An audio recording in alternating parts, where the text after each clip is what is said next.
Looks like we're up.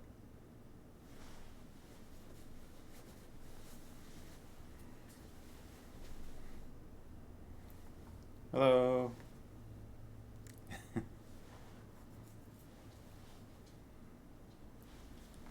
Who do we have here so far? I see Farmhouse.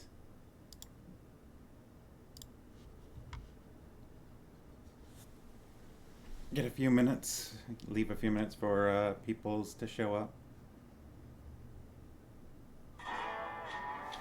Should mute my phone.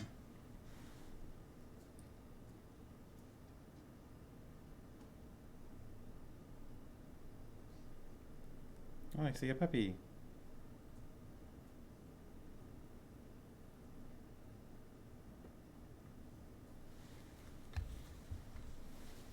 Your bed's there, Ben. Can I come here? No. Going away. Off he goes.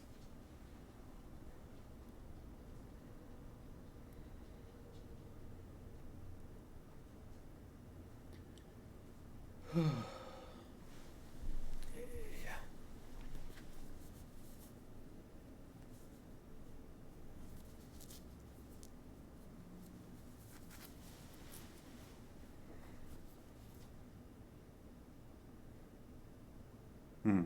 Yes, the stream is instantly far better for having a puppy on. If we're lucky, he'll come back.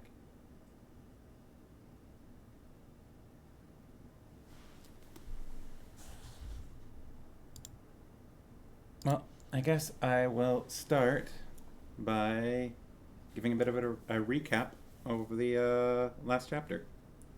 So, in case you couldn't make it or you just want a refresher on what was happening, chapter 1 was an unexpected party. Oh, I thought you had guests tonight. I mean, I'm happy to see you. I'm glad. I would much rather you be here than. Oh, yeah. Ben was just here a moment ago. Anyways, ignore your guests. Hang out with us. Oh, boy. All right. When they were 3 hours late.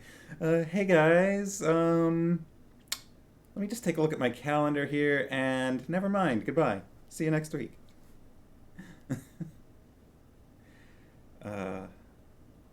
That's funny and unfortunate, but also we have all these burgers. Oh no, burgers. Hi, Izzy. I was thinking that we need to come and hang out with you guys sometime soon.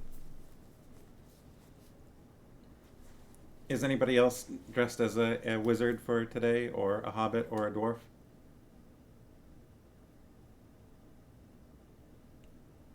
Yeah, we got our carpets cleaned today, and the carpet cleaners were not on time, so I was waiting around for a while for that, but that's fine. They're all clean now.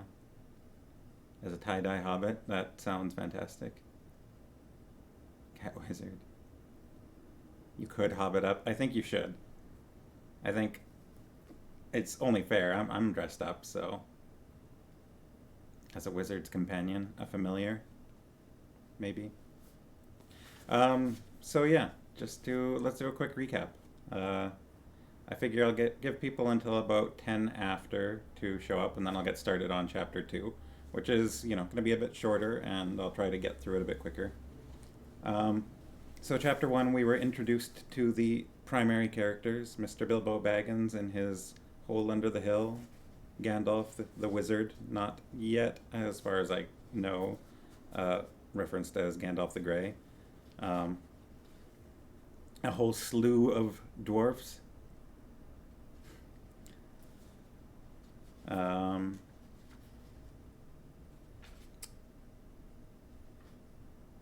And they sang some songs about what they were going to do, and then they talked about what they were going to do, and they looked at a map, and they looked at a key, and Bilbo had a whole roller coaster's worth of emotions about basically everything involved. So that's it. That was chapter 1, right? Am I missing anything important? We talked about the necromancer and things like that.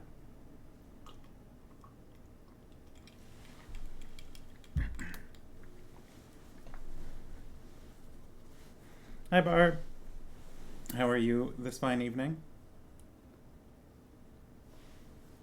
Can't post pictures in the chat, but maybe.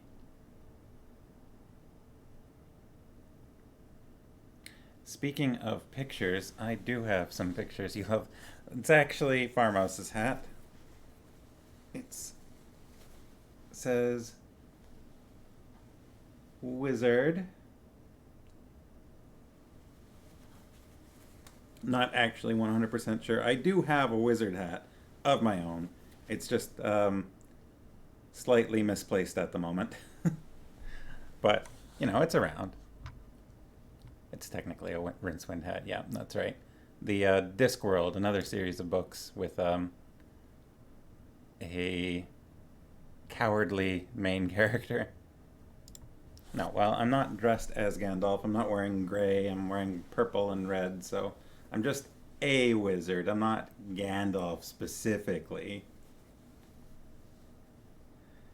I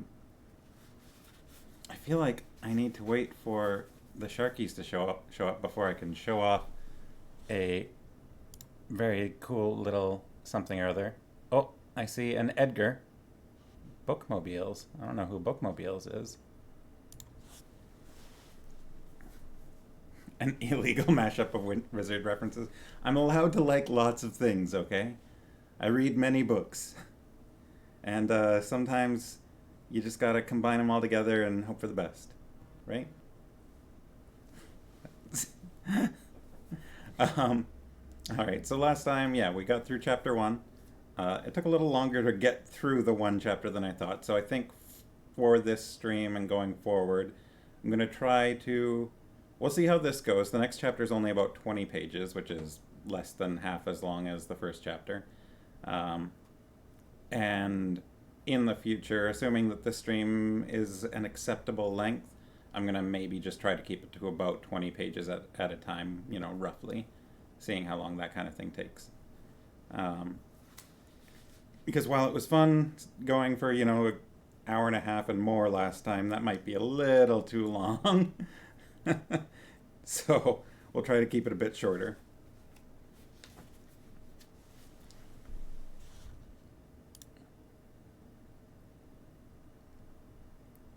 Caparizand? Hello. Alright, so we're at about 8 past. That's probably good enough. Why don't we get started if everybody's ready? And then at the end of the stream, I suppose I'll show off something that got sent to me. But chapter 2 is called Roast Mutton.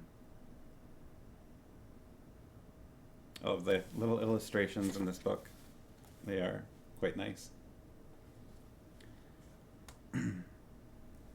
Alright. Up jumped Bilbo, and putting on his dressing gown, went into the dining room. There he saw nobody, but all the signs of a large and hurried breakfast. There was a fearful mess in the room, and piles of unwashed crocks in the kitchen. Nearly every pot and pan he possessed seemed to have been used. The washing up was so dismally real that Bilbo was forced to believe the party of the night before had not been part of his bad dreams, as he had rather hoped. Indeed, he was really relieved after to think that they had all gone without him, and without bothering to wake him up. But never a thank you, he thought. And yet, in a way, he could not help feeling just a trifle disappointed. The feeling surprised him.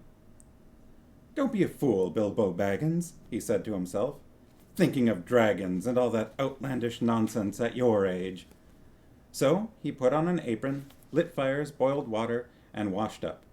Then he had a nice little breakfast in the kitchen before turning out the dining room. By that time the sun was shining and the front door was open, letting in a warm spring breeze. Bilbo began to whistle loudly and to forget about the night before. In fact, he was just sitting down to a nice little second breakfast in the dining room by the open window when in walked Gandalf. "My dear fellow," said he, "whenever are you going to come? What about an early start? And here you are having breakfast, or whatever you call it, at 10:30.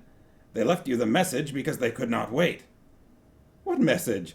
said poor Mr. Baggins, all in a fluster. "Great elephants!" said Gandalf. "You are not at all yourself this morning. You have never dusted the mantelpiece." "What's that got to do with it? I have had enough to do with washing up for 14. "If you had dusted the mantelpiece, you would have found this just under the clock," said Gandalf, handing Bilbo a note, written, of course, on his own note paper. This is what he read. "Thorin and Company to Burglar Bilbo greeting. For your hospitality, our sincerest thanks, and for your offer of professional assistance, our grateful acceptance. Terms: cash on delivery, up to and not exceeding 1/14 of total profits, if any. All traveling expenses guaranteed in any event. Funeral expenses to be defrayed by us or our representatives if occasion arises and the matter is not otherwise arranged for. Thinking it unnecessary to disturb your esteemed repose, we have proceeded in advance to make requisite preparations, and shall await your respected person at the Green Dragon Inn, Bywater, at 11 a.m. sharp, trusting that you will be punctual. We have the honor to remain, yours deeply, Thorin & Co." "That leaves you just 10 minutes. You'll have to run," said Gandalf. "But—" "No time for it," said the wizard. "But," said Bilbo again, "no time for that either. Off you go."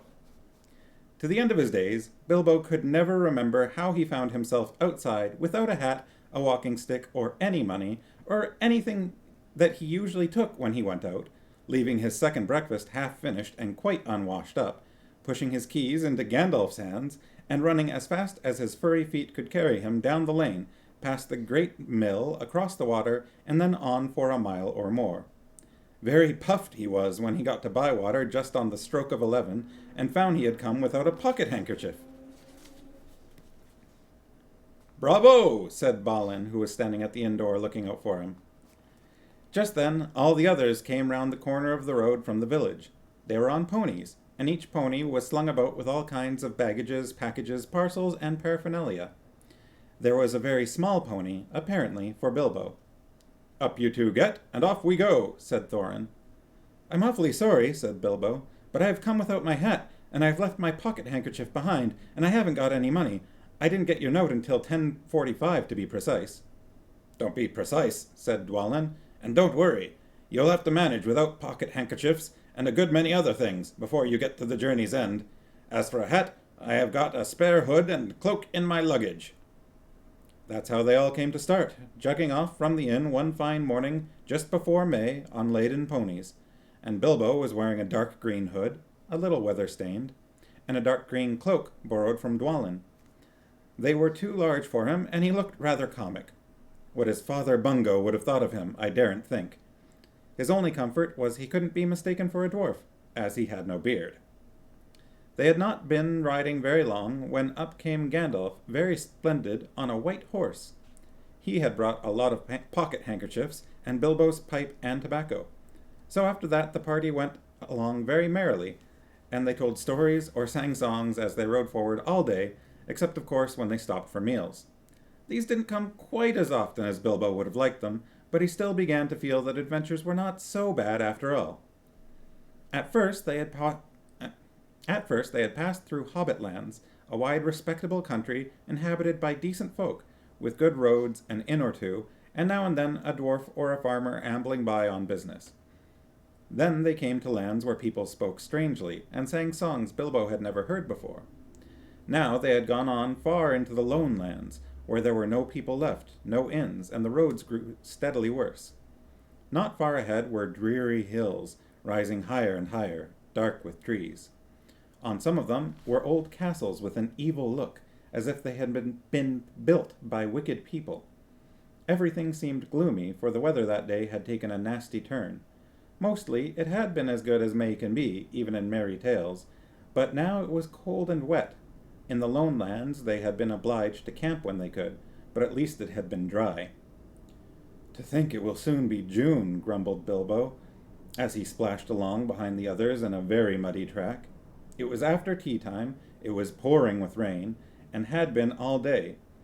His hood was dripping into his eyes, his cloak was full of water, the pony was tired and stumbled on stones, the others were too grumpy to talk. And I'm sure the rain has got into the dry clothes and into the food bags, thought Bilbo. Bother burgling and everything to do with it. I wish I was at home in my nice hole by the fire, with the kettle just beginning to sing. It was not the last time that he wished that. Still the dwarves jogged on, never turning round or taking any notice of the hobbit. Somewhere behind the grey clouds the sun must have gone down, for it began to get dark as they went down into a deep valley with a river at the bottom.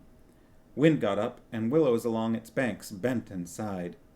Fortunately, the road went over an ancient stone bridge, for the river, swollen with the rains, came rushing down from the hills and the mountains in the north. It was nearly night when they had crossed over. The wind broke up the grey clouds, and a wandering moon appeared above the hills between the flying rags. Then they stopped, and Thorn muttered something about supper, and "Where shall we get a dry patch to sleep on?" Water time. Yes, farmhouse pouring with rain. I saw it and I thought of it too. Let's take a quick look. Second breakfast, yes. Dusting is the thing I do before cleaning every dish, I know. Keys, wallet, phone. Yeah, he didn't bring his phone either. Really gross dishes. Maybe Gandalf finished the washing while he was gathering up the handkerchiefs and such. As Izzy's saying, yes, pull a Merlin. I don't know if I was going to say I don't know if Gandalf uses wizardry quite as frivolously as Merlin, but he does like to play with his smoke rings, so who knows. Alright. Where were we? Not until then did they notice that Gandalf was missing. So far he had come all the way with them, never saying if he was in the adventure or merely keeping them company for a while. He had eaten most, talked most, and laughed most, but now he was simply not there at all. Just when a wizard would have been most useful, too, groaned Dori and Nori, who shared the hobbit's views about regular meals, plenty and often. They decided in the end that they would have to camp where they were. They moved to a clump of trees, and though it was drier under them, the wind shook the rain off the leaves, and the drip was most annoying. Also, the mischief seemed to have gotten into the fire. Dwarves can make a fire almost anywhere out of almost anything, wind or no wind, but they could not do it that night, not even Oin and Gloin, who were specially good at it. Then one of the ponies took fright at nothing and bolted. He got into the river before they could catch him, and before they could get him out again, Fili and Kili were nearly drowned, and all the baggage that he carried was washed away off with him. Of course, it was mostly food, and there was mighty little left for supper, and less for breakfast. There they all sat, glum and wet and muttering, while Oin and Gloin went on trying to light the fire and quarrelling about it. Bilbo was sadly reflecting that adventures are not all pony rides in May sunshine, when Balin, who was always their lookout man, said, "There's a light over there!" There was a hill some way off with trees on it, pretty thick in parts. Out of the dark mass of the trees they could now see a light shining, a reddish, comfortable-looking light, as it might be a fire or torches twinkling.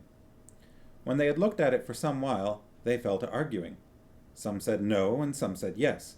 Some said they could but go and see, and anything was better than little supper, less breakfast, and wet clothes all the night. Others said, "These parts are none too well known, and are too near the mountains. Travelers seldom come this way now. The old maps are no use. Things have changed for the worse, and the road is unguarded. They have seldom even heard of the king round here, and the less inquisitive you are as you go along, the less trouble you are likely to find." Some said, "After all, there are 14 of us." Others said, "Where has Gandalf got to?" This remark was repeated by everybody. Then the rain began to pour down worse than ever, and Oin and Gloin began to fight. That settled it. "After all, we have got a burglar with us," they said, and so they made off, leading their ponies, with all due and proper caution, in the direction of the light. They came to the hill, and were soon in the wood.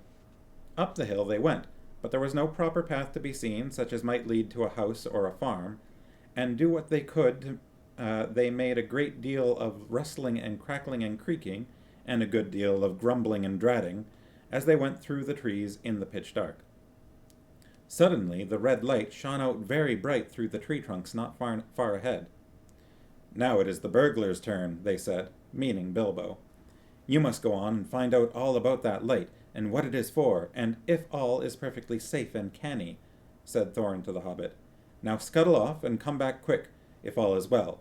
If not, come back if you can. If you can't, hoot twice like a barn owl and once like a screech owl, and we will do what we can." Off Bilbo had to go, before he could explain that he could not hoot even once like any kind of owl, any more than fly like a bat. But at any rate, hobbits can move quietly in woods, absolutely quietly. They take a pride in it, and Bilbo had sniffed more than once at what he called all this dwarvish racket as they went along, though I don't suppose you or I would have noticed anything at all on a windy night, not if the whole cavalcade had passed 2 feet off. As for Bilbo walking primly towards the red light, I don't suppose even a weasel would have stirred a whisker at it. So, naturally, he got right up to the fire, for fire it was, without disturbing anyone. And this is what he saw. 3 very large persons, sitting round a very large fire of beech logs. They were toasting mutton on long spits of wood and licking the gravy off their fingers. There was a fine toothsome smell. Also there was a barrel of good drink at hand, and they were drinking out of jugs. But they were trolls. Obviously trolls. Even Bilbo, in spite of his sheltered life, could see that. From the great heavy faces of them, and their size, and the shape of their legs, not to mention their language, which was not drawing-room fashion at all. At all. "Mutton yesterday, mutton today, and blimey if it don't look like mutton again tomorrow," said one of the trolls.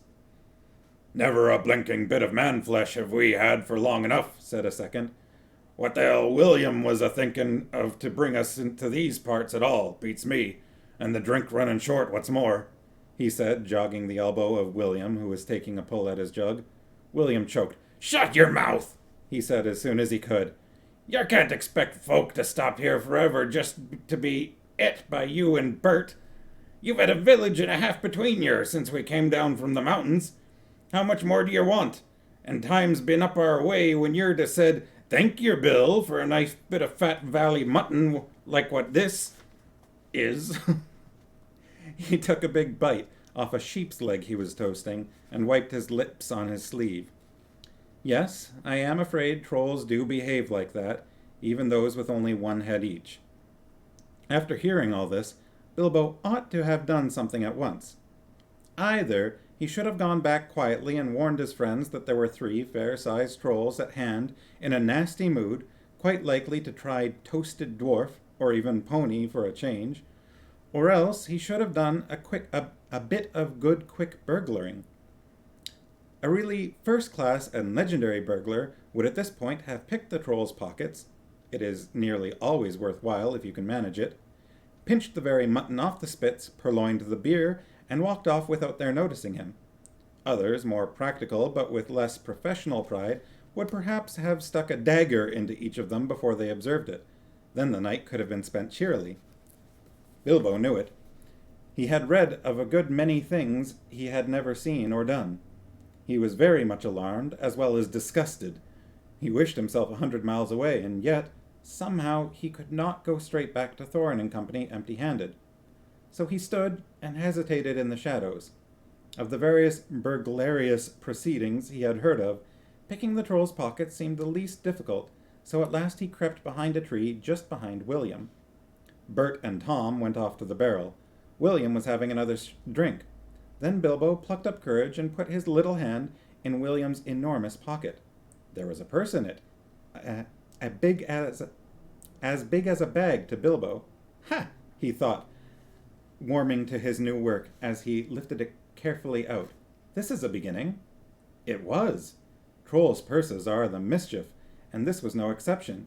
"Here! Who are you?" it squeaked as it left the pocket, and William turned round at once and grabbed Bilbo by the neck before he could duck behind the tree. "Blimey, Bert, Look what I've copped, said William. What is it? Said the others, coming up. Lummy if I knows. What are yer? Bilbo Baggins, a hobbit, said poor Bilbo, shaking all over, and wondering how to make owl noises before they throttled him. A hobbit, said they, a bit startled. Trolls are slow in the uptake, and mighty suspicious about anything new to them. Is there a bit of stuttering on the stream there? I thought I saw some hiccups. Oh well. Yes, that's right. A hobbit. Ha, yes, Farmhouse has remembered the bag. It's okay? Okay.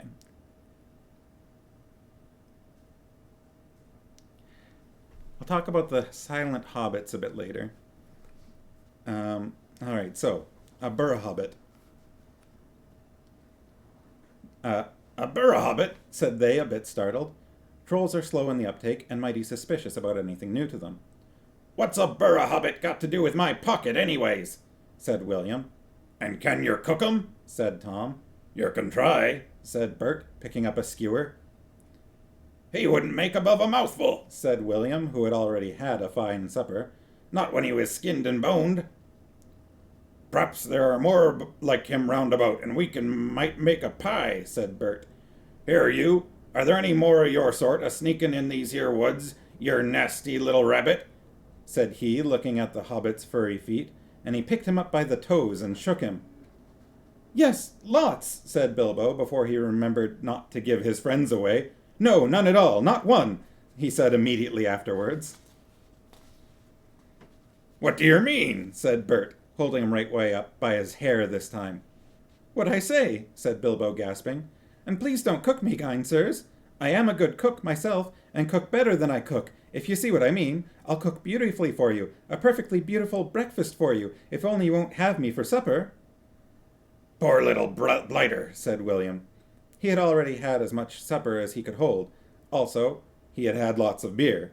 Poor little blighter, let him go. Not till he says what he means by lots and none at all, said Bert. I don't want to have me throat cut in me sleep. Hold his toes by the fire till he talks. I won't have it, said William. I caught him anyway. You're a fat fool, William, said Bert, as I've said afore this evening. And you're a lout. And I won't take that from you, Bill Huggins, said Bert, and put his fist in William's eye. Then there was a gorgeous row. Bilbo had just enough wits left when Bert dropped him on the ground to scramble out of the way of their feet before they were fighting like dogs and calling one another all sorts of perfectly true and applicable names in very loud voices. Soon they were locked in one another's arms, rolling nearly into the fire, kicking and thumping, while Tom whacked at them both with a branch to bring them to their senses, and that, of course, only made them madder than ever.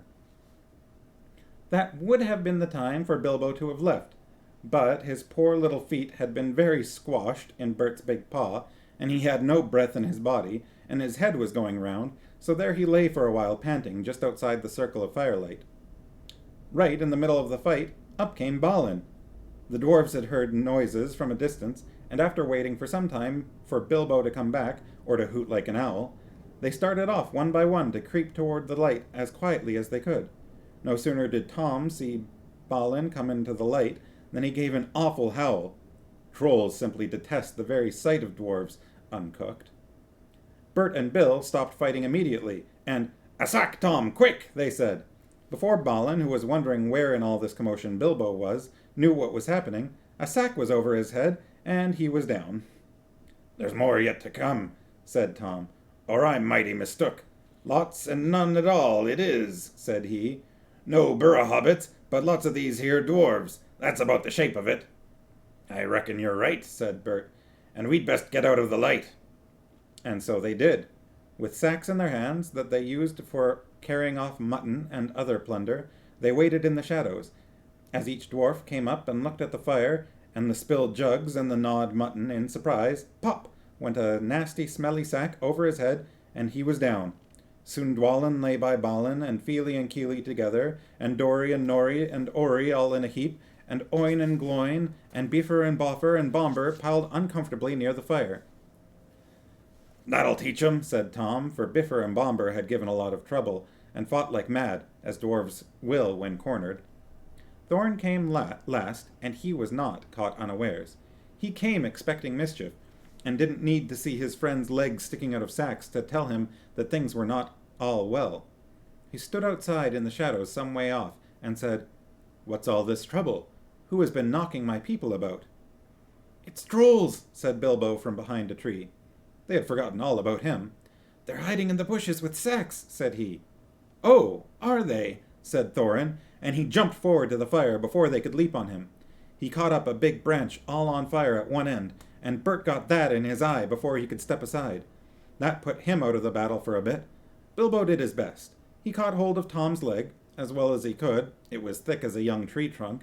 But he was sent spinning up into the top of some bushes when Tom kicked the sparks up in Thorin's face. Tom got the branch in his teeth for that, and lost one of the front ones. It made him howl, I can tell you. But just at that moment, William came up behind and popped a sack right over Thorin's head and down to his toes. And so the fight ended. A nice pickle they were all in now, all neatly tied up in sacks, with 3 angry trolls, and 2 with burns and bashes to remember, sitting beside them, arguing whether they should roast them slowly, or mince them fine and boil them, or just sit on them one by one and squash them into jelly, and Bilbo, up in a bush, with his clothes and his skin torn, not daring to move for fear they should hear him. It was just then that Gandalf came back, but no one saw him. The trolls had just decided to roast the dwarves now and eat them later. That was Bert's idea, and after a lot of argument, they had all agreed to it. "No good roasting them now, it'll take all night," said a voice. Bert thought it was William's. "Don't start the argument all over again, Bill," he said, "or it will take all night." "Who's arguing?" said William, who thought it was Bert that had spoken. "You are," said Bert. "You're a liar," said William, and so the argument began all over again. In the end, they decided to mince them fine and boil them. So they got a great black pot, and they took out their knives. "No good boiling 'em. We ain't got no water, and it's a long way to the well and all," said a voice. Bert and William thought it was Tom's. "Shut up," said they, "or we'll never have done. And yer can go fetch the water yourself if you say any more." "Shut up yourself," said Tom, who thought it was William's voice. "Who's arguing but you, I'd like to know." "You're a booby," said William. "Booby yourself," said Tom. And so the argument began all over again, and went on hotter than ever, until at last they decided to sit on the sacks one by one and squash them, and boil them next time. "Who shall we sit on first?" said the voice. "Better sit on the last fellow first," said Bert, whose eye had been damaged by Thorin. He thought Tom was talking. "Don't talk to yourself," said Tom. "But if he wants to sit on the last one, sit on him. Which is he?" "The one with the yellow stockings," said Bert. "Nonsense, the one with the gray stockings," said a voice like William's. "I made sure it was yellow," said Bert. "Yellow it was," said William. "Now what did you go and say it was gray for?" said Bert. "I never did. Tom said it." "That I never did," said Tom. "It was you." "2 to 1, so shut your mouth," said Bert. "Who are you a-talking to?" said William. "Now stop it," said Tom and Bert together. "The night's getting on, and dawn comes early. Let's get on with it." "Dawn take you all, and be stoned to you," said a voice that sounded like William's. But it wasn't, for just at that moment the light came over the hill, and there was a mighty twitter in the branches. William never spoke, for he stood turned to stone as he stopped, and Bert and Tom were stuck like rocks as they looked at him. And there they stand to this day, all alone, unless the birds perch on them, for trolls, as you probably know, must be underground before dawn, or they go back to the stuff of the mountains they are made of, and never move again. That is what happened to Bert and Tom and William.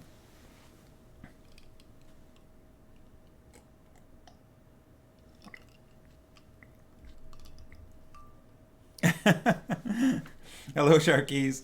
I'm sorry you're late, but you can see it later if you like. And the hat is a wizard hat. I hope everybody else is dressed up. These trolls sound like reasonable people. Nobody likes a snitch bag. Death by butt. Oh, what a booby. Yeah.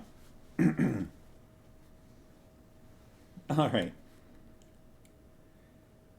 "Excellent," said Gandalf as he stepped from behind a tree. and helped Bilbo to climb down out of a thorn bush. Then Bilbo understood. It was the wizard's voice that had kept the trolls bickering and quarreling until the light came and made an end of them. The next thing was to untie the sacks and let out the dwarves. They were nearly suffocated and very annoyed. They had not at all enjoyed lying here listening to the trolls making plans for roasting them and squashing them and mincing them. They had to hear Bilbo's account of what had happened to him twice over before they were satisfied. "Silly time to go practicing pinching and pocket-picking," said Bombur, "when what we wanted was fire and food." "And that's just what you wouldn't have got of those fellows without a struggle in any case," said Gandalf. "Anyhow, you're wasting time now. Don't you realize that the trolls must have a cave or a hole dug somewhere near to hide from the sun in? We must look into it." They searched about, and soon found the marks of trolls' stony boots going away through the trees.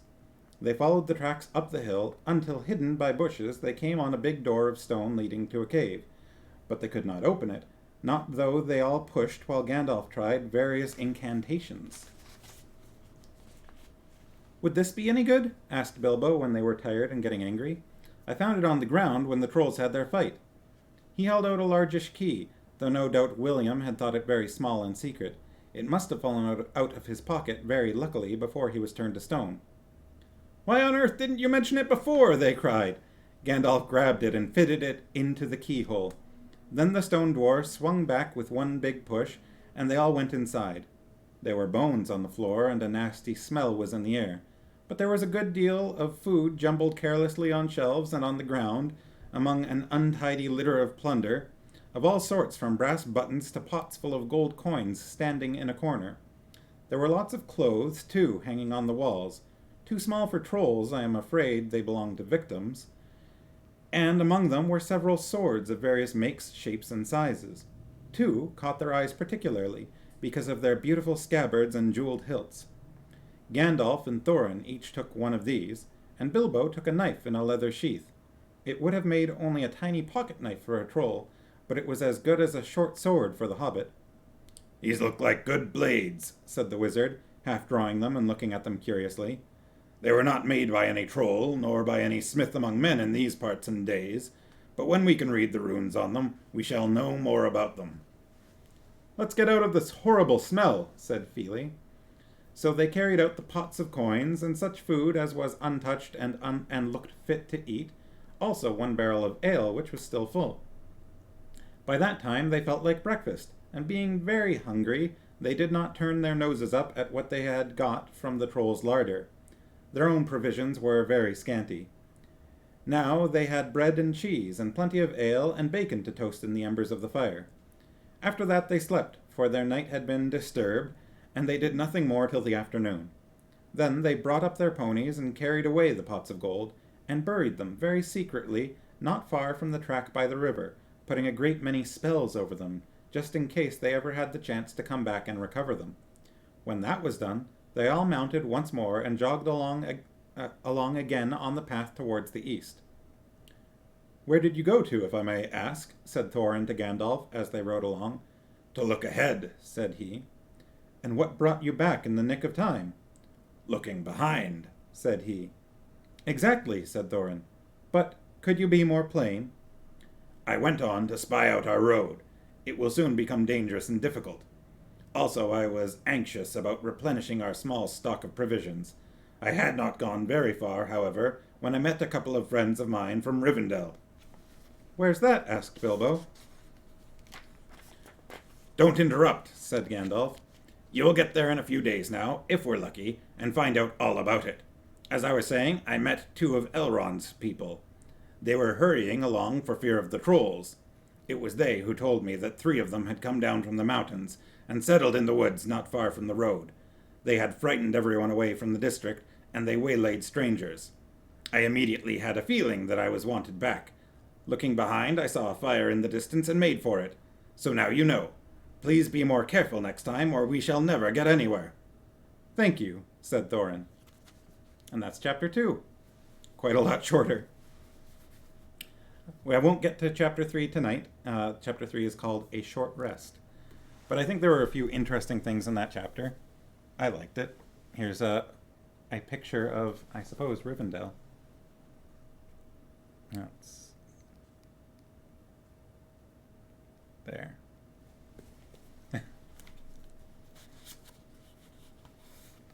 Lots of magic. Yeah, well, definitely lots of talking about magic and a few particulars.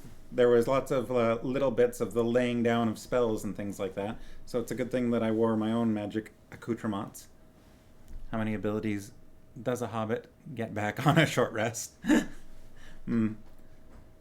Good question. Probably, I don't know. Do you think their move silently is an at will?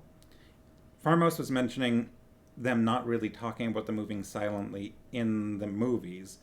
And while I don't remember specifically in the movies of The Hobbit, there were definitely moments in The Lord of the Rings where they didn't spell it out that they were moving silently, but they made them hide very neatly from ring wraiths and things like that, just under the roots of a tree, and they didn't get discovered in the process.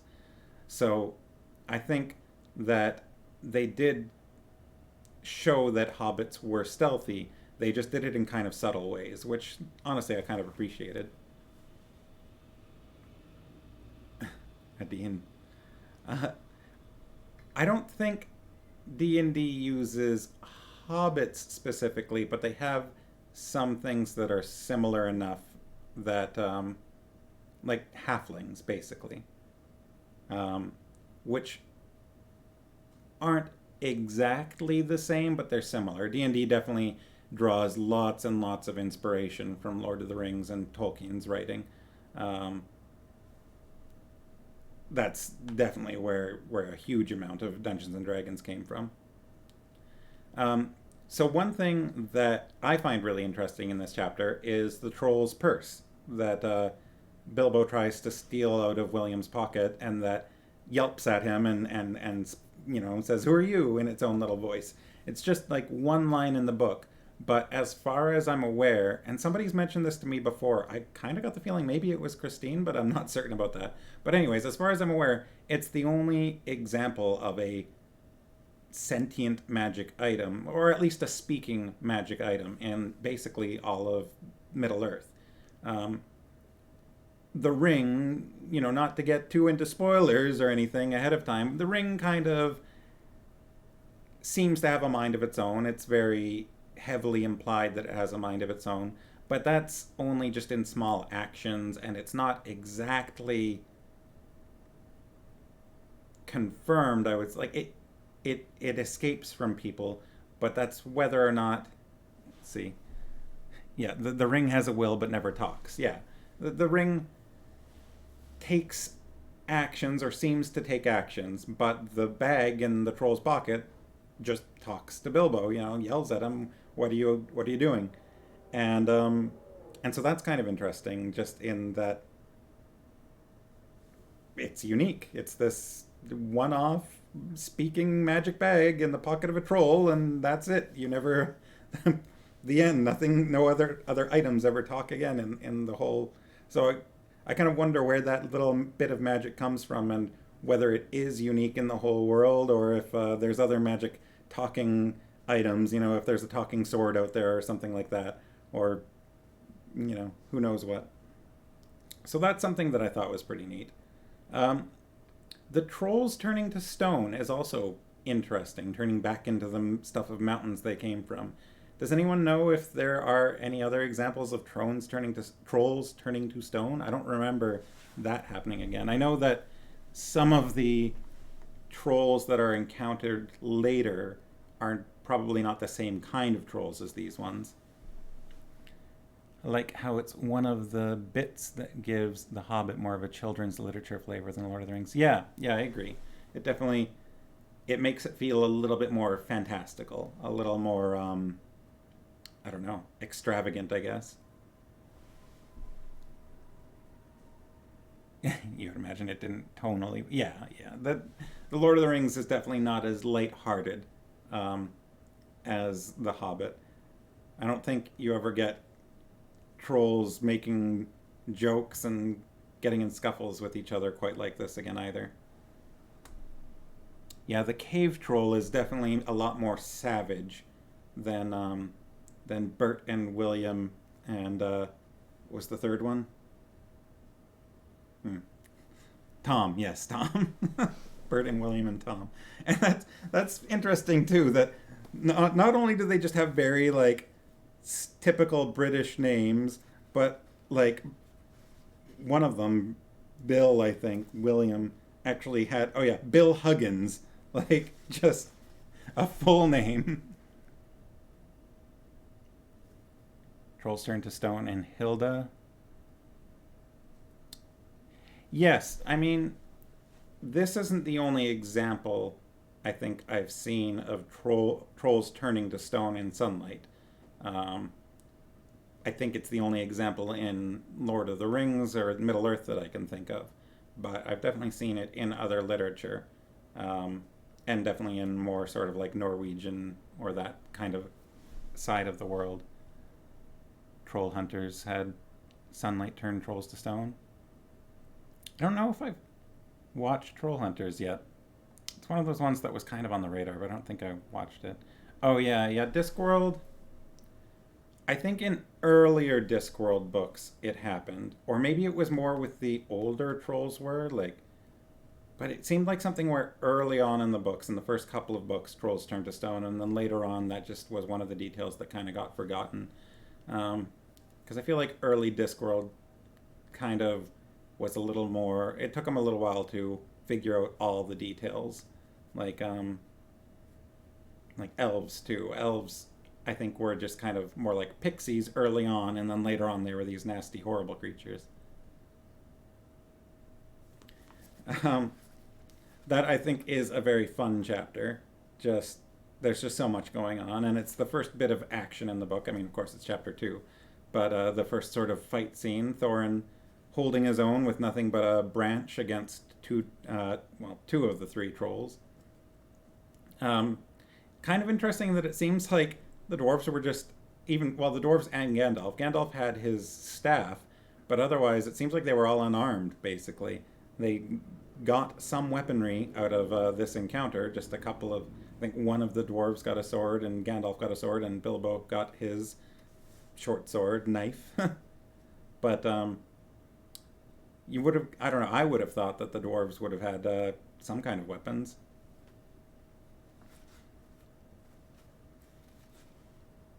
So yeah, I think there was a lot happening there, but also some bad luck early on with the pony and losing their stores. Oh, I need to show something. I'll see how well this works because it's only on my phone right now.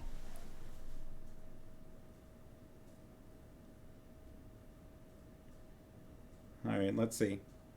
So, my friend, one of the Sharkies, sent me this message here. What's this? Love about The Hobbit that it gets into exciting scenes quickly. The pace is really great for a nearly 100-year-old book. Nearly 100 years old. That is, I don't like the way you put that. You take that back. Nearly 100 years old. What are you talking about? It's kind of nice though that it's not like la la la happy adventure times. Parts of it are happy adventure times and parts of it are dangerous. Okay, so one of the Sharkies sent me this message. These are going to be Mia's drawings concerning the first chapter. Mia is a very cool little lady. She specifically wanted to point out that Bilbo is making a smoke ring in the first one, and the other is a concerned Bilbo standing with Gandalf as the dwarves are singing "Carefully, carefully" with the plates and carrying big stacks of dishes. So here's the first one, Gandalf and his smoke ring. Let's see how large I can get it here.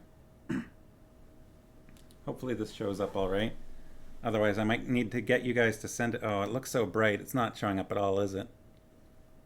I'll need to find a better way to display this. Maybe I can put it on the interwebs and put a link or something. Maybe if I make my screen darker, it'll work.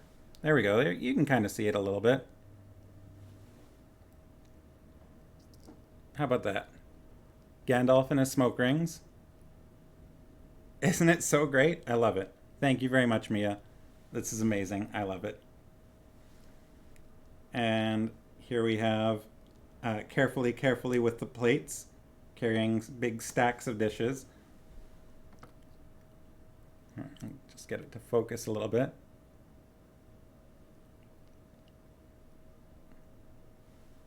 Sorry about the fuzziness. It's hard to get it to focus on my phone, it seems. Here's the dishes on this side over here. And all the dwarves with... Oh, there we go. That's focused up a little bit. All the dwarves with their different colored hoods and their beards. And I like that you've got the beards on the dwarves and then Bilbo with no beard and Gandalf with his blue hat. It's very nice. The attention to detail is lovely. So I very much appreciate this. I think it's amazing. Bilbo clearly going, oh no! Yeah. That's what Bilbo Baggins hates. So, that made my evening. Thank you very much, Mia. That's fantastic. So, I can't wait to see what you draw next because clearly you're an amazing artist. So, I don't know. I'm a little bit afraid to see what your trolls might look like because they're clearly going to be very scary.